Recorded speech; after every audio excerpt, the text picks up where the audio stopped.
मुख्यमंत्री योगी आदित्यनाथ इस समय जापान के दौरे पर हैं। उत्तर प्रदेश के मुख्यमंत्री के रूप में उनकी यात्रा बेहद खास है। उनका ये दौरा काफी ज्यादा महत्वपूर्ण माना जा रहा है और इस यात्रा का उद्देश्य निवेश को बढ़ावा देना, औद्योगिक सहयोग मजबूत करना और किस तरीके से उत्तर प्रदेश और जापान के बीच संबंधों को और बेहतर बनाना है।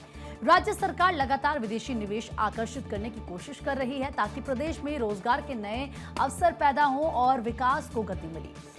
मुख्यमंत्री योगी आदित्यनाथ की जापान यात्रा के पहले दिन जापानी कंपनियों के साथ करीब 11,000 करोड़ रुपए के समझौते ज्ञापन पर हस्ताक्षर किए गए हैं। राज्य सरकार द्वारा लखनऊ में जारी बयान के मुताबिक इन जापानी कंपनियों में Kubota corporation, Minda corporation, Japan aviation electronics industry, Nagase and company limited, Seiko advance, इसके अलावा O&O ग्रुप, फ्यूजी जापानीज जेवी और साथ ही साथ फ्यूजी सिल्वरटेक कंक्रीट प्राइवेट लिमिटेड शामिल हैं। बिल्कुल। और अपनी इस यात्रा के दूसरे दिन यमुनाशी जाते हुए सीएम योगी आदित्यनाथ भारतीय मूल के लोगों और बच्चों के साथ में मुलाकात और बातचीत करते हुए भी आज सुबह सवेरे दिखाई दिए। इस मौके पर बच्चों ने सीएम योगी के चरण छुए, उन्हें श्लोक भी सुनाए। छोटे बच्चों के मुख से संस्कृत के श्लोक सुनकर सीएम योगी भाव विभोर हो उठे और उनके साथ में मंत्रों का उच्चारण किया। मुख्यमंत्री ने बच्चों को चॉकलेट बांटे। भारतीय मूल के लोग सीएम योगी को उपहार भी भेंट करते हुए यहाँ नजर आ रहे थे। वो वीडियो आपको दिखाते हैं पहले।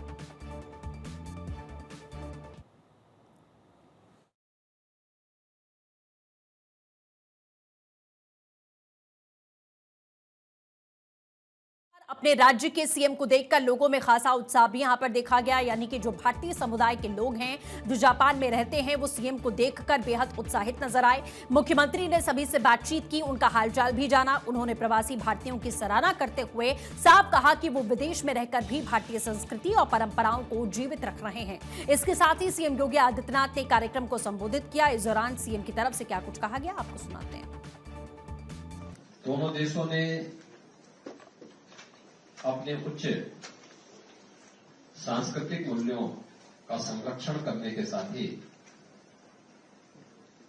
लोकतंत्र को सदैव प्राथमिकता दी है और लोकतांत्रिक मूल्यों को प्रभावी ढंग से आगे बढ़ाते हुए विकास की एक नई परिभाषा विश्व मानवता के सामने प्रस्तुत किया है। पिछले 11 वर्ष में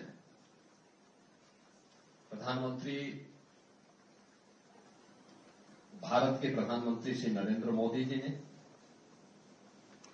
जापान के साथ संबंध को मजबूती बनाने के लिए जो पहल प्रारंभ की, जापान ने उस पहल में हमेशा एक सकारात्मक भूमिका का निर्वहन किया। मुझे याद है जब जापान के पूर्व प्रधानमंत्री स्वर्गीय शिंजो आबे के द्वारा प्रधानमंत्री मोदी जी के साथ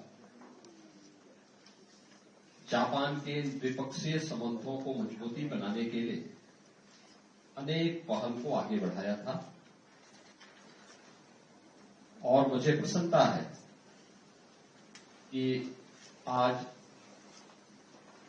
स्वर्गीय आबे के इस अभियान को जापान सरकार और यामानासी के हमारे माननीय राज्यपाल प्रभावी ढंग से आगे बढ़ाने का कार्य कर रहे हैं।